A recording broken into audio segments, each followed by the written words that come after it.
Okay, let's unpack this. Imagine applying the power of science, biology, physics, math, to something as complex as human as culture. Yeah, like what if there was a science behind it all? Exactly. What if we could find the underlying rules, the dynamics, the science behind why we live and believe and act the way we do together? It's a huge idea, really ambitious, moving beyond just describing all the amazing cultural diversity out there. To actually finding the patterns, the principles governing it. Precisely. And that's really the core of this deep dive. We've been digging into this fascinating stack of sources AI generated, all about this idea, the science of human cultures. Yeah, they're trying to find those fundamental principles, the systems, the mechanisms that are sort of quietly shaping our whole social existence. And these sources, they pull from everywhere, don't they? Anthropology, sociology, psychology. Weaving them all together. Right, to understand not just what culture is, but, how it works, where it comes from, and crucially, what all that means for maybe building a better society. So our mission here is really to pull out the key insights from this material.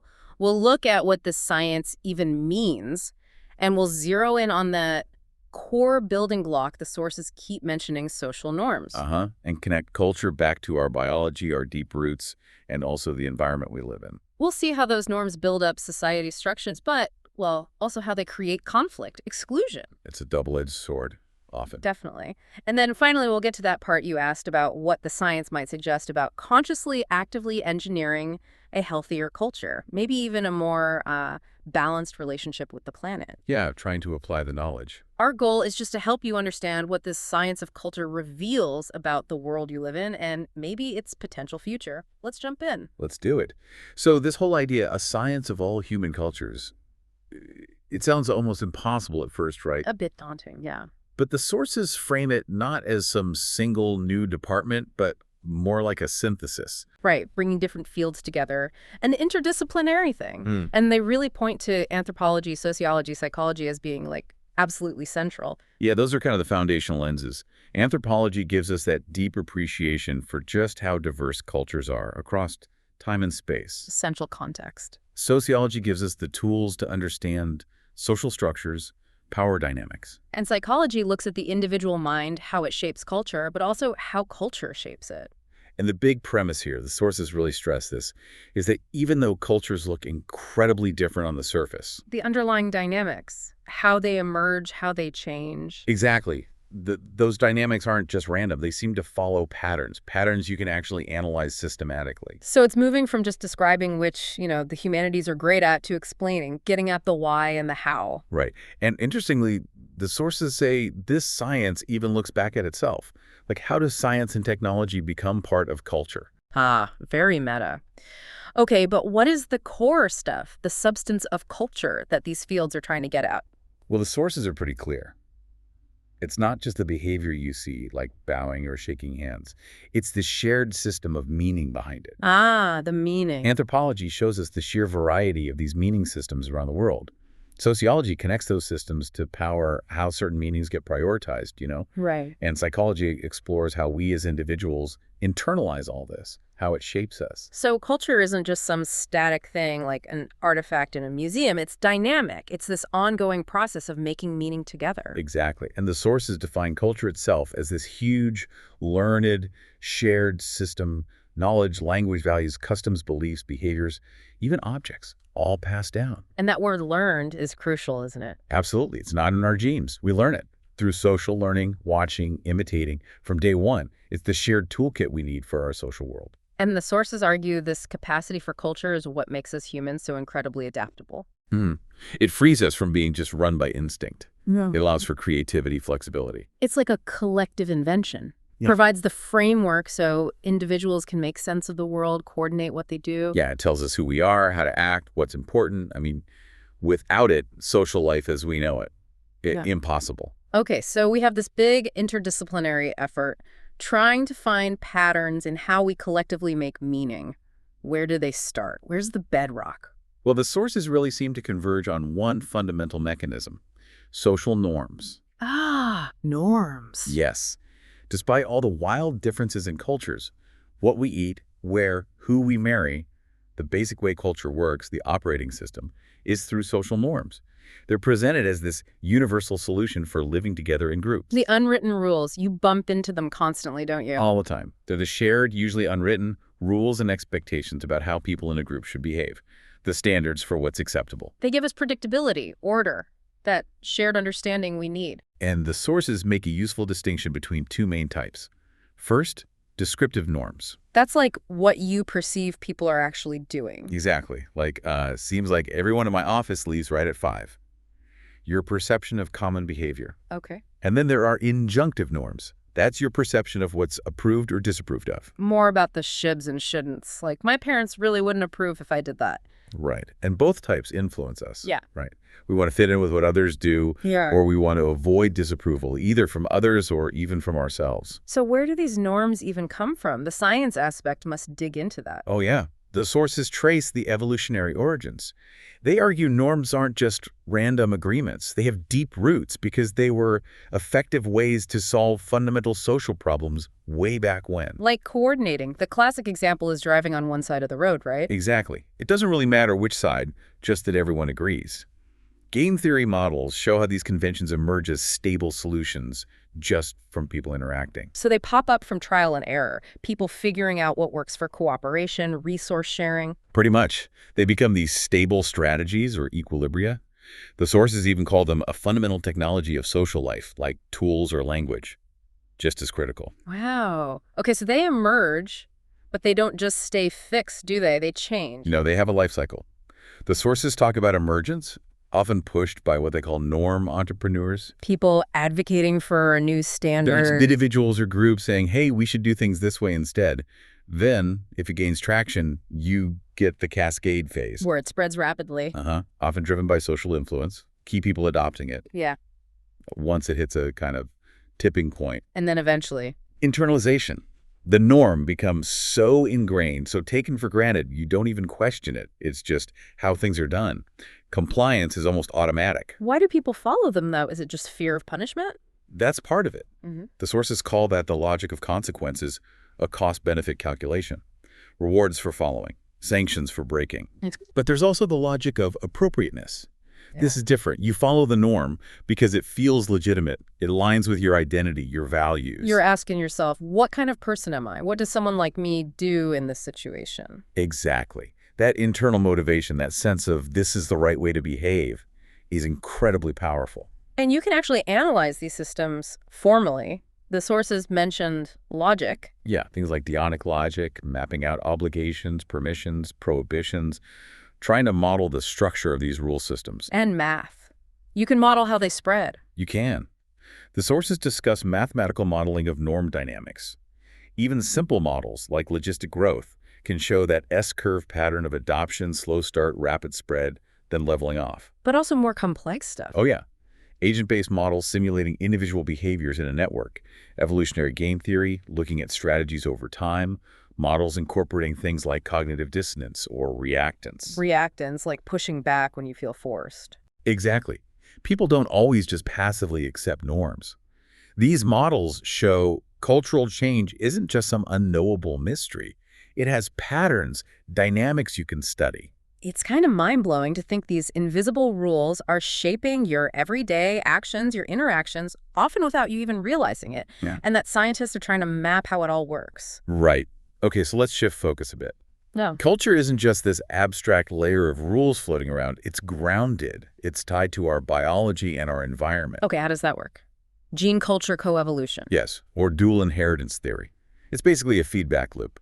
Our genes give us the capacity for culture, for learning, language, all that. Right. But then culture creates new environments, new pressures Right. that can actually select for certain genes over time. Wait, culture can change our genes? That sounds big. It is a powerful idea. The classic example the sources give is lactose tolerance. Oh, right. Most adults originally couldn't digest milk. Exactly. But in places where people started dairying cultures, where milk became a really important food source, There was an advantage to being able to digest it as an adult. a huge advantage. Yeah. So that created strong evolutionary pressure favoring the gene mutation for lactase persistence. Mm. The culture of dairying literally drove a change in the human genome in those populations. Oh, wow. That's incredible. And the sources mentioned cooking, too. Links to brain size. Yeah, the expensive tissue hypothesis. Cooking a cultural innovation makes food way easier to digest, so we get more energy from it. Okay. The idea is that this freed up metabolic energy that could then support the growth of a larger, more energy-hungry brain, which in turn enabled more complex culture. So our norms around food might have helped shape the very organ that creates culture. Potentially, yeah. It's a fascinating feedback loop. So just to be clear, culture isn't directly coded in our genes. No, definitely not specific beliefs or practices. But our genes build the neural circuitry that makes us inherently social beings, predisposed to learn from others, follow norms, use language. Sociobiology suggests some basic social behaviors might even be evolved strategies, like altruism or competition. Yes, things that might have been adaptive, helpful for survival and reproduction in our ancestral past. And the sources also note the environment, including the social environment, can affect gene expression, how our genes actually function day to day. So nature and nurture aren't really separate things at all. They're in constant conversation, an inseparable partnership, really. And beyond biology, there's the physical environment itself, the physics of culture, as the sources put it. Right. Basic things, climate, geography, resources available, even the types of pathogens common in an area. They all create pressures and opportunities that shape cultural norms. Obvious things like norms around housing types in cold versus hot climates, or farming techniques suited to mountains versus plains. Exactly. And the sources even mention social physics, using data, mathematical tools, to understand how ideas and norms flow through society. Kind of like tracking energy or particles. Wow, modeling cultural spread like a physical process. Which ties into this idea of socio-ecological systems, or SES. Seeing humans and nature not as separate, but as one integrated system. Yes, constantly co-evolving. Our norms and institutions around things like land use or fishing quotas directly impact ecological systems. Which then feeds back and affects resource availability, which might change social norms again. Precisely. It's a holistic view, and the sources argue it's essential for tackling big problems like climate change or resource depletion, framing them partly as failures of our cultural norms to adapt to our impact on the planet. It really drives home how interconnected everything is. Your body, your environment, your culture, they're all tangled up together in ways you might not usually think about. Okay, so if norms are the building blocks, let's look at the architecture they build. Society itself. The sources show how norms create structure, but also walls. Right, cohesion on one side, exclusion on the other. Norms are the glue, you could say. Shared values, expectations, trusts, they foster belonging, cooperation, unity. Conforming strengthens those bonds. It's a very act of defining who's in the group, who follows the norms. Inevitably creates an outgroup, those who don't conform, who are different. And that can lead straight to exclusion, marginalization, policing those social boundaries. Norms define us and them. And this connects directly to power, doesn't it? Who gets to set the norms? Absolutely. The sources really highlight this. Norm creation, norm enforcement, it's deeply tied to power dynamics. Dominant groups often have more influence in defining what's considered normal or legitimate. Often, yeah. Their ways of doing things, their cultural styles, can become a kind of cultural capital. It advantages them and can make existing hierarchies seem natural, just the way things are. Like subtle norms in a workplace, maybe about communication style or even socializing after hours, that might unintentionally favor people from one background over another. Exactly. And this operates at every scale, from unspoken family rules to workplace cultures to national laws and policies. The power to define what's normal is a really, really potent form of social control. And sometimes these informal norms get written down, formalized as law. The sources talk about law being shaped by the underlying legal culture. Yeah, the shared attitudes and values about law within a society. And sometimes law just reflects norms that are already deeply embedded. The mirror image idea, like laws against murder or theft just formalize what almost everyone already agrees is wrong. Right. But law isn't just a mirror. It can also be an engine for change. It can create new norms. The sources mention civil rights laws. Yes. Legislation didn't just reflect changing attitudes. It actively pushed new norms of equality and behavior. Or think about smoking bans, how they dramatically shifted norms around smoking in public places. Or even more recently, how quickly norms around social distancing changed during the pandemic, heavily influenced by regulations. That tension between existing cultural norms and formal law can get really complicated, though. The sources mentioned cultural defense arguments in court. Yeah, where a defendant basically says, look, what I did might be illegal under this country's law, but it was acceptable, maybe even required, by the norms of my culture. Cases involving things like female genital mutilation or maybe honor violence, that raises really tough questions. Extremely difficult. Does society enforce one single legal code for everyone? Or does it try to accommodate diverse cultural norms, even when they clash with mainstream values or laws? How do courts usually handle that? The sources note it's rarely accepted as a complete excuse or justification, but the argument itself highlights that law isn't operating in a vacuum. It's not culturally neutral. It interacts constantly with the norms of the society it governs. And this isn't just within countries, right? This happens between them too, international norms. Definitely. Norms shape how states interact. Yeah. There are regulative norms rules that constrain actions, like the ban on chemical weapons. Things states agree not to do. And constitutive norms rules that define what it even means to be a state, like the idea of state sovereignty. These norms structure the whole international system. And just like within societies, you have norm entrepreneurs on the global stage. Absolutely. States, international organizations, NGOs, all advocating for new global standards. Think about campaigns against slavery historically, or for human rights, or environmental protection today. So the world stage isn't just chaos, anarchy. It's structured by these rules, formal and informal. Increasingly so, yes. It's a complex web. So whether it's the unspoken rules in your family, the policies at your job, or treaties between nations, the structures of society are built on and shaped by these often invisible norms. Which leads us right into the dynamics of culture, diversity, conflict, and why people sometimes break the rules. The same mechanisms that bind us together can also drive us apart. So first, why are there so many different cultures? It's pretty amazing. The sources point to a few key drivers. One is environmental adaptation, different groups developing unique ways of life tailored to their specific climates, resources, challenges. Makes sense. Living in the Arctic requires different norms than living in a tropical rainforest. Totally.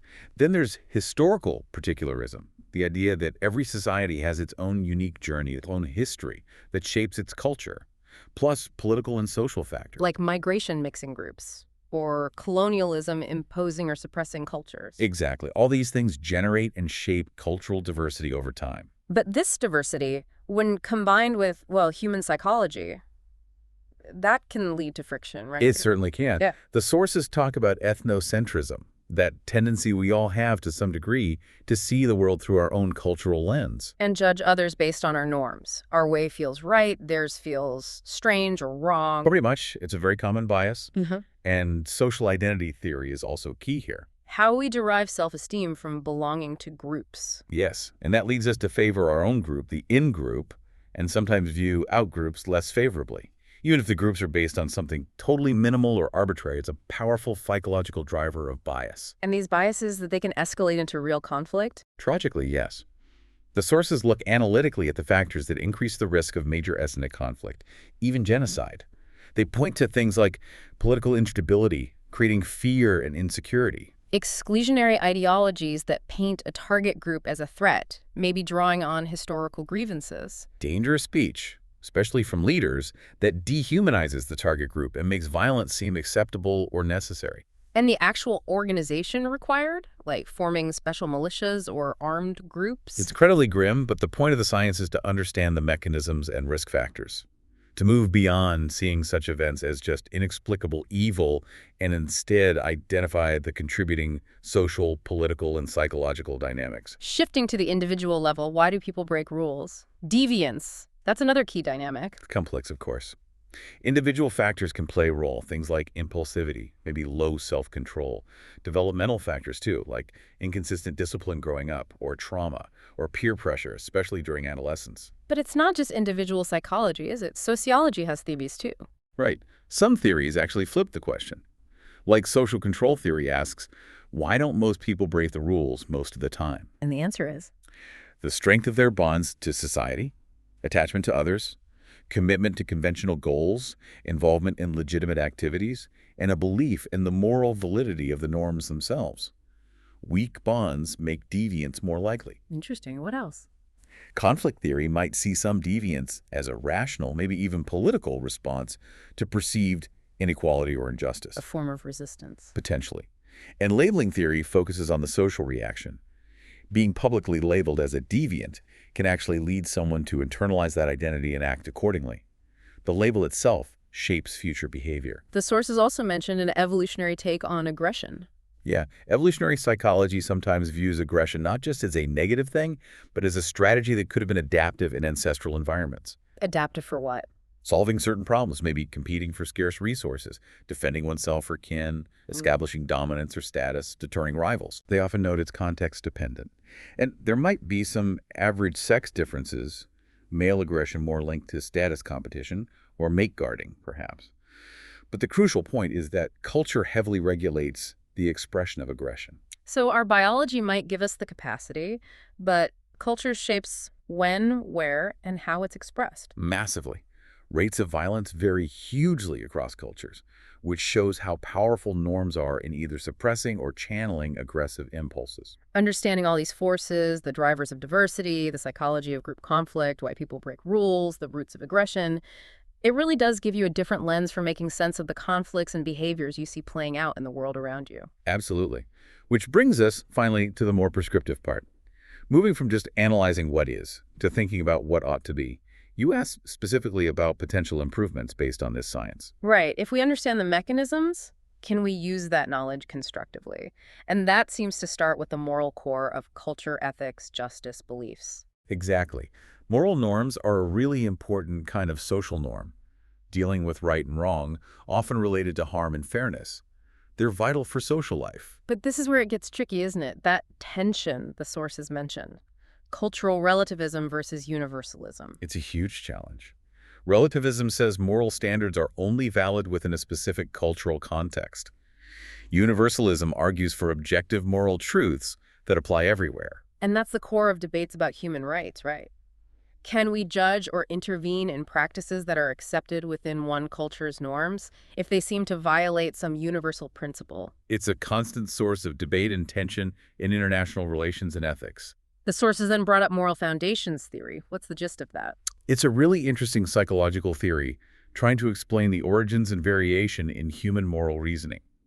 It proposes we have these innate, evolved psychological systems foundations that get shaped by culture. Like building blocks for morality. What are they? The main ones are usually listed as care harm, sensitivity to suffering, fairness cheating, concerns about justice, rights, reciprocity, loyalty betrayal, related to group cohesion, authority subversion, respect for tradition and legitimate authority, sanctity degradation, ideas about purity, holiness, contamination, and maybe liberty oppression, reactance against domination. Okay. 6 foundations. And the key insight is that different cultures and even different political groups within a culture seem to build their moral systems by emphasizing these foundations differently. Sure, so. Well, the theory suggests, for example, that political liberals tend to rely very heavily on the care and fairness foundations. Conservatives, on the other hand, tend to draw more evenly on all 6, giving significant weight also to loyalty, authority, and sanctity. Ah, so that could explain why political debates often feel like people are talking past each other. Exactly.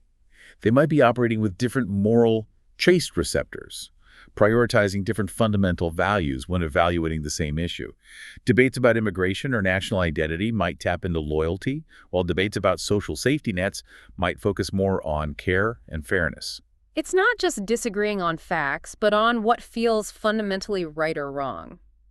The sources mentioned critiques, of course, but the core idea of diverse moral foundations seems powerful. It is, and these moral intuitions and norms then get elaborated into more formal systems, the big philosophical theories of justice, visions of what a good society looks like. Like John Rawls's idea of justice as fairness. Right, thinking from behind a veil of ignorance, what principles would we agree to?